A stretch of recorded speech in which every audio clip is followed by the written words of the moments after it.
You know, this year, Oklahoma has had no shortage of negative national media attention from what some call outlandish laws coming from our legislators at the state capitol. Now, we elect our lawmakers to pass bills that are constitutional. But in recent years, so many of Oklahoma's controversial laws are being challenged and in some cases struck down in court. Tonight, News Channel 4's Abby Broyles investigates why some believe your tax dollars are being wasted on these bad bills. It's taxpayer money that won't go to your children's education. It won't fix the streets you drive on, and it won't make your family any safer.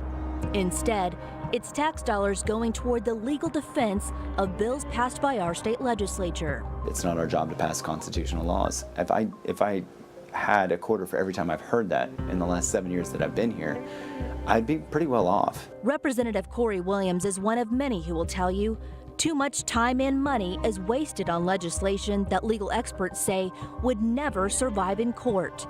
He was a staunch opponent of the Sharia law bill. Over and over, I heard that I was for radical Islamic terrorists to be tried in Oklahoma under Sharia law, which could not have been further from the truth. That bill became law for about 48 hours before the lawsuit started.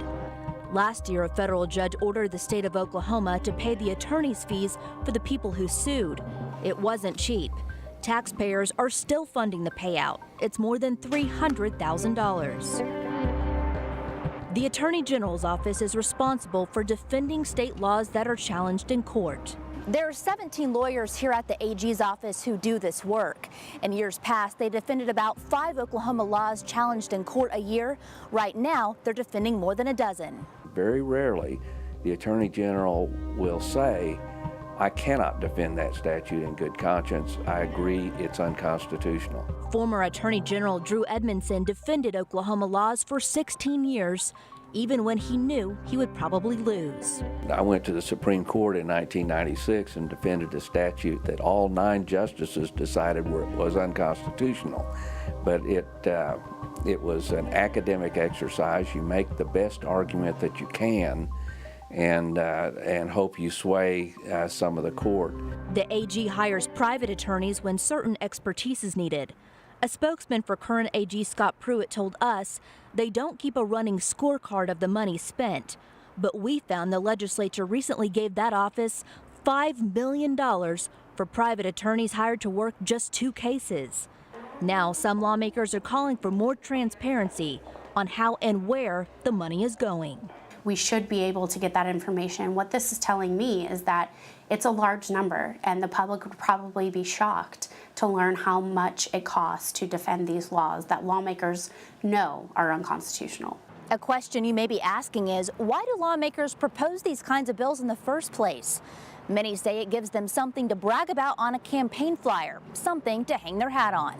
Anytime a polar wing is actually in charge of the legislative process, whether it's on the right or the left, you're going to have more legislation passed that push the envelope on constitutionality.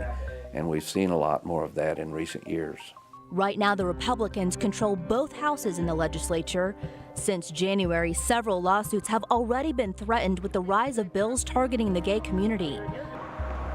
Some fear the lawsuits will continue to add up unless there's a big attitude shift in the legislature. What the authors of these pieces of legislation are saying is that they don't care about that they want to make a point. We're setting ourselves up for lawsuits.